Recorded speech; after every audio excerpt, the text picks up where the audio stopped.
Hey everybody, welcome back to another J&K discussion. I'm Jammer. I'm Kirillov. The first DLC pack for Dragon Age Inquisition by the name of Jaws of Hakkon was just released the other day. If you haven't seen our gameplay of it, an annotation and a link will be in the description below. So we thought we'd do a nice little initial impressions discussion. So Kirillov, why don't you just give like a brief summary of the storyline that comes with this pack? So what this DLC is really focused on is the old Inquisition, and they are mainly focused on the first Inquisitor, I believe. Inquisitor past, American. Yeah, Inquisitor American, the past Inquisitor. And it's just kind of more about how he had gone to this new place with the Hakkon warriors and their tribes. And his goal was to stop this terrible thing from happening. Like the threat and the menace. The new threatening menace of the time and whatnot. And so he went there and he just kind of disappeared. Yeah. And so our goal is to figure out what had happened to him. So it's a little bit of an investigation. You're called by some professor who's researching the topic, and he's proving that there should be some sort of like loot or reward in the end if you pursue this. And yes, the professor believes that there's some sort of great mystery that had happened, and he wants to discover what that mystery was. And so he asks the Inquisition for its help because he believes that their involvement would be not only great, but it would also help explain a lot of their own past. So where is the actual area of the DLC on the map? Is it on its own island, or...? So it's actually found in the... what was it? It was kind of this mountain area. It's still on the map.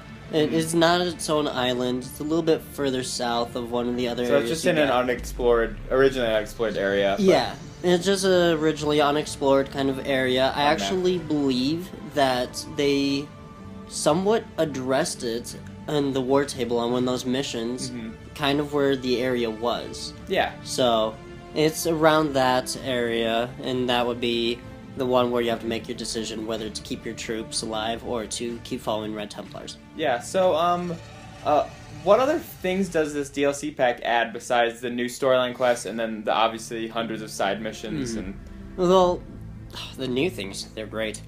They threw in some new monsters, which I really love. They threw in some new materials, which is also great. There's some new armor, some new weapon, what are they called? Schematics that you can buy, which Masterworks and just kind of things that you've even seen through like commercials, and you're like, oh, I want that, but for some reason you can never find it. Yeah. So it's nice to see that we can actually get our hands on that now. It looks like it's offered up some new items for your own hold, new thrones, new custom things for your themes to what the new DLC themes pack, focused around the DLC.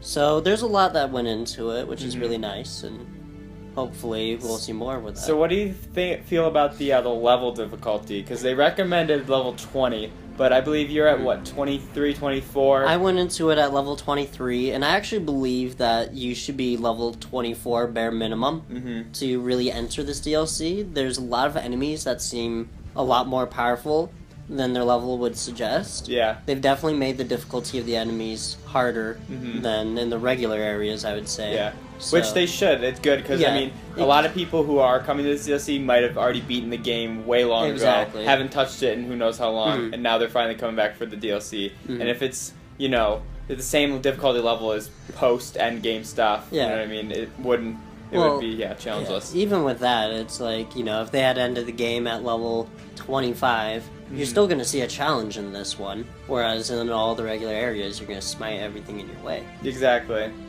Yeah, so, there was that one monster, specifically, that one little lizard. Oh, yeah, like pasty lizard thing. The pasty lizard, that thing took forever to kill. Yep. Which was nice, because, I mean, I'll be honest, I go into these games, I'm just like, I'm a badass of the time, and I'm just smiting everything in my way. Yeah. That thing, whew, that was a curveball for me, because I was like, oh, yeah, we'll take it. I'm sitting there for like half an hour, can't even get this thing killed, level 23, and so that's like an example of what they've kind of done. They've incorporated that fade touch kind of materials and things like that, but now with some of the monsters, so you'll get fade touched this, fade touch that. Yeah. And those monsters are just way a lot more powered. Yeah.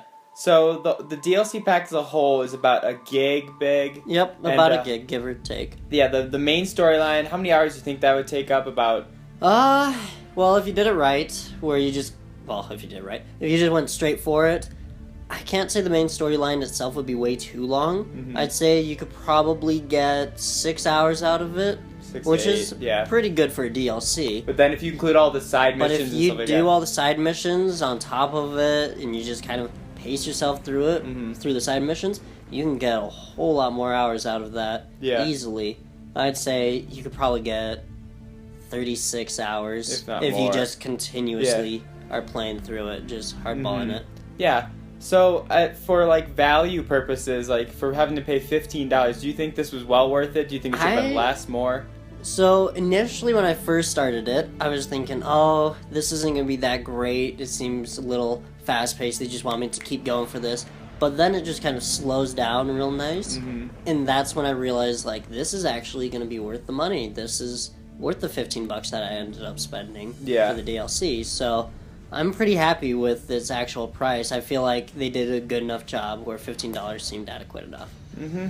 So let's talk about the visuals of the DLC pack. How do you like the new Hakkon warriors and the environment and their new glowing mood ring weapons? Their mood ring weapons. So I'll just kind of layer it out. The Hakkons themselves, I love how they look. They actually reminded me a little bit of the Skyrim DLC that had came out. Mm-hmm. But I love that, I guess, wintry Eskimo warrior kind of thing that I went for. Yeah. And for me, it's just amazing because it gives the game a different feel all in itself. Yeah, they look very savage and menacing. And yeah, they look very tribal in a way, I guess you would say.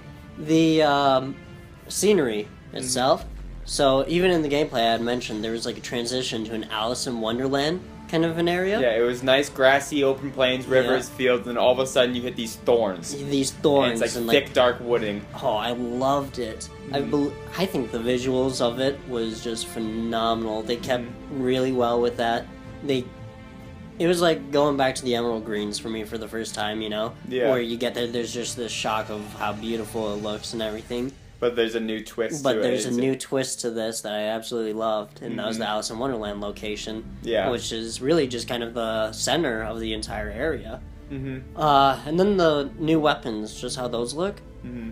The mood ring weapons, I think they look great. They're really cool add-on. Mm-hmm. What I would like to know is if they actually do have an effect, because I remember after we were playing through the gameplay, I said I think those weapons might have an effect on some of my magic abilities, because it seemed like when I would go into that invisible mode, where an enemy couldn't harm me, I felt like they were able to actually break that mode. Break you out of it. And break me out of it. And so I'm wondering if maybe those weapons have a little bit more specific attributes to them than they have told us about. Yeah, exactly. Yeah, it'd be interesting to see more about that. Mm-hmm. So do you think it might be possible to even equip your party with those types of weapons? So, in my belief, I think that later on through the main story of that game, you will eventually run into a schematic that allows you to make a weapon like that, or maybe just run into like a rare edition of it. Or drop from a specific boss. Maybe or something. from like, the big guy with a hammer, you know? Yeah, exactly.